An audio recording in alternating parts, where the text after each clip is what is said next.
with Andrew Rivera-Meyers. Andrew, thanks for inviting me in, or letting me come in and interview you. I appreciate it. Absolutely. Thanks for the time.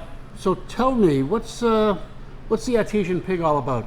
We do wood-fired pizza and homemade sausages here. You make your sausage on premises. We do, yes, sir. That's awesome. We started making sausages up in Maine at the farmers market in 2019. Over the course of the summer, we went through a little over 1,700 pounds of sausage. We decided that we wanted to turn this into a restaurant. We had the concept for it. We had a few ideas that we wanted to do. After talking to my wife and talking her into letting me open up a restaurant, she decided she wanted to move down here to Plymouth to be closer to her family. Did it take much convincing to have her come down? The first time, open the restaurant. The first time, yes. I asked her when she was about 6 months pregnant, and I believe she laughed me out of the room and said, "Not a chance." I can imagine. And then, a short time after that, maybe 3 months after our daughter was born, she said, "All right, let's talk about this restaurant, but I want to move back down to Plymouth to be closer to family."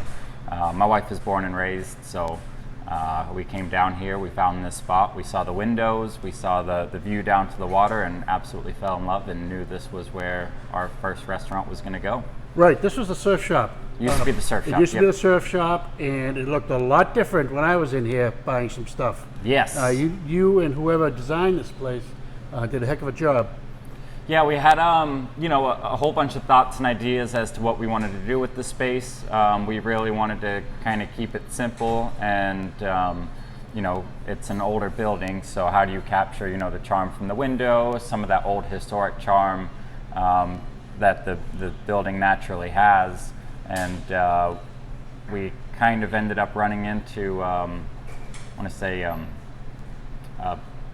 blank when it came to how we actually wanted to retrofit the space. And looking at this, you can see it on the video, it almost feels like a church. These windows, these arched windows. Yes. With the side panels. We were trying to think of, what it might have been. I think it used to be a general store back in the late 1800s, early 1900s. It's that old. Is what we were able to find. Yep. I believe the foundation the frame that we're looking at was early 1900s, but so we kind of pictured an old food hall or social hall or something like that, and really wanted to just kind of keep with the simplicity. And our architect recommended a designer, and she really helped us pull the space together and really capture the simplicity and the elegance of the building with just the decor and some of the she did a great job. The accents that really kind of help it speak. Right. So you have a background in food. You went to Johnson & Wales? Correct. I've been cooking for going on 18 years now. Everything from corporate dining all the way up to high-end fine dining.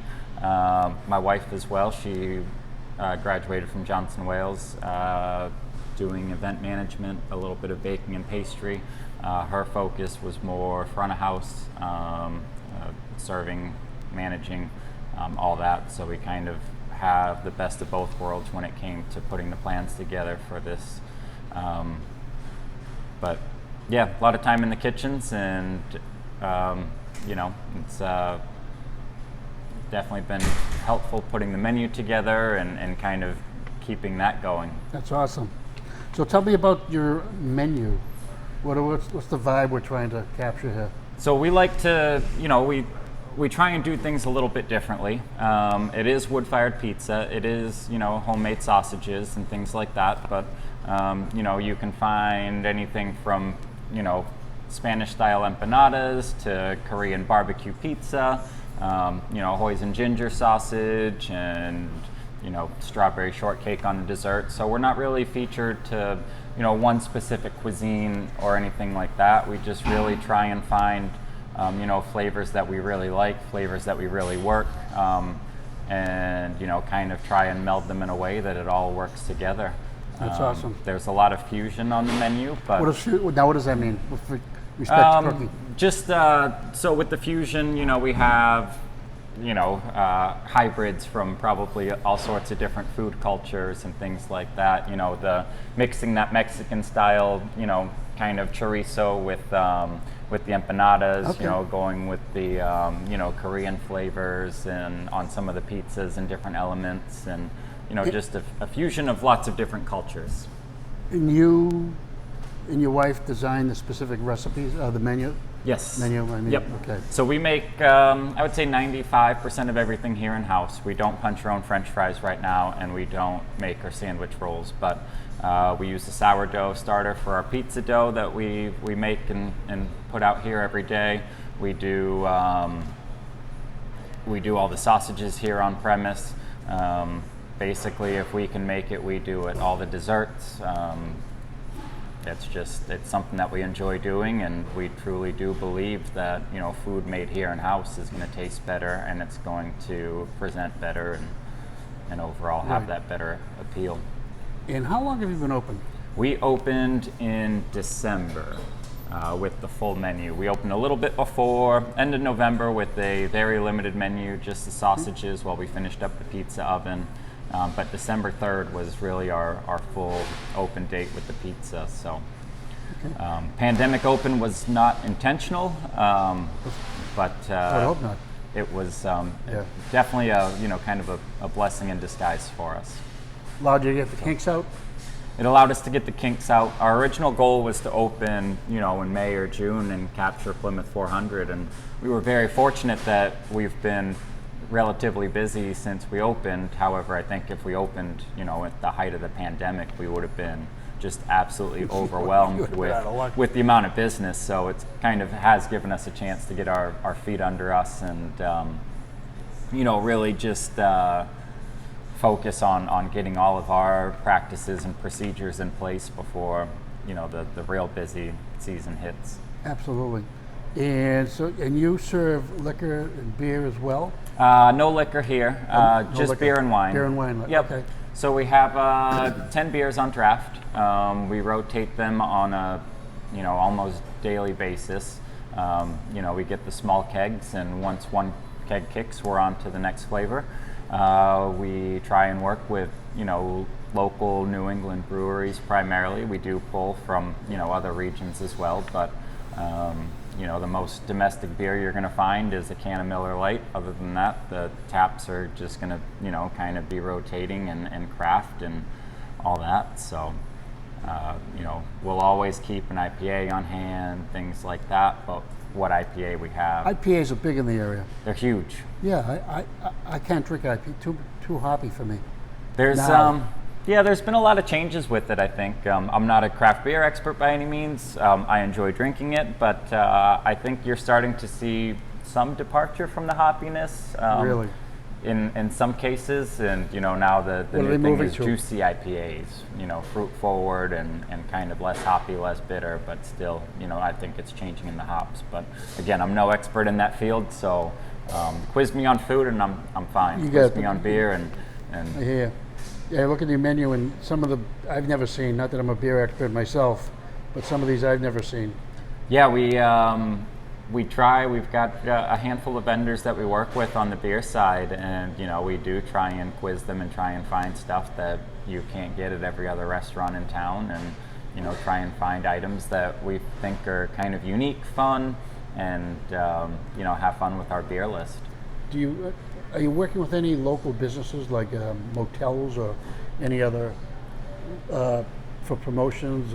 At the Have moment, you had that ability? we're not. I think, we are looking, we're right across the street from Pilgrim Hall, so how do we work with them?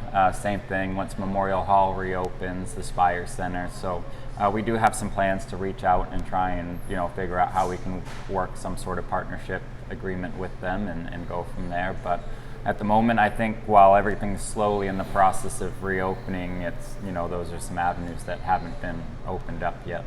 Right, right. How about entertainment? Do you have an entertainment license? Or? We do. We have not been doing anything with that, again, partly due to the restrictions. However, tomorrow night we do have our first live acoustic performance. We have John Foster playing with us the next 2 nights, and we're going to start looking at entertainment for at least Friday, Saturdays. We're trying to think of some other ways, maybe blues on Sunday, some other things. Blues are like popular that. in the area. So definitely love the blues. I think that the venue, this space definitely would be a great place for some blues. We definitely are looking to get a little more into the entertainment side of things as well here. That's good. That's great. Okay. Anything else you'd like to?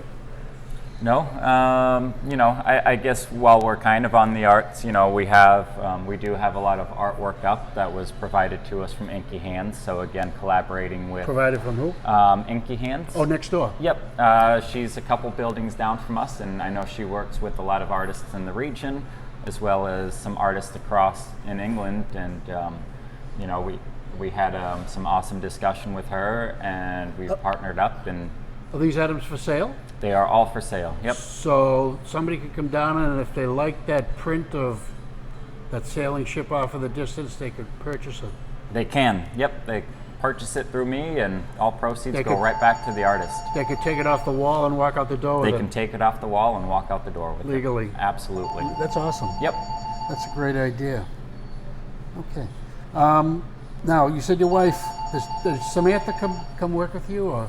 Is she home with the little one? At times she does. She Yeah. comes in, spends some time with us on Wednesday, helps Works us the with front some end? of the back end stuff. Actually, a lot of the computer work, payroll, managing all of that for us. We have 2 little ones at home at this point, 2 under 2. So she's got her hands full with that, and my focus is here at the restaurant. That's great. That is awesome. She tries to be as hands-on and involved as she can, but obviously dealing with 2 little ones sometimes takes some of that ability to be here on a daily basis away. Right. Well, Andrew Rivera-Meyers at the Artisan Pig, I'd like to thank you for letting me come in and talk to you a little bit, and thank your wife for allowing her to have you. Yes, absolutely. Thank Thank you you for the time, and I'm glad that you came down and interviewed with us, and I appreciate it. I will definitely be. Do you have any vegetarian stuff? We do. We have the Hippie Piggy on the pizza menu, which is grilled asparagus, roasted mushrooms. We do use exotic mushrooms for that. Some roasted peppers, and then a nice roasted garlic tomato sauce.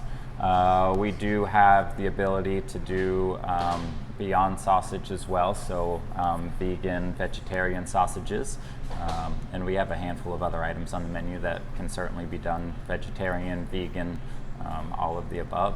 And no gluten. We can. We do have gluten-free options. Right. I always try and forewarn people that we go through a lot of flour in this building. Being pizza, there's a lot of flour in the air, so we can't, beware. Guarantee a 100% gluten-free experience, but we do our best to try and make sure that anybody with a gluten allergy is safe here. Absolutely. Okay. Andrew, again, thank you very much. Absolutely. Appreciate it. My pleasure, Jim. You bet. Thanks for Bye-bye. coming in.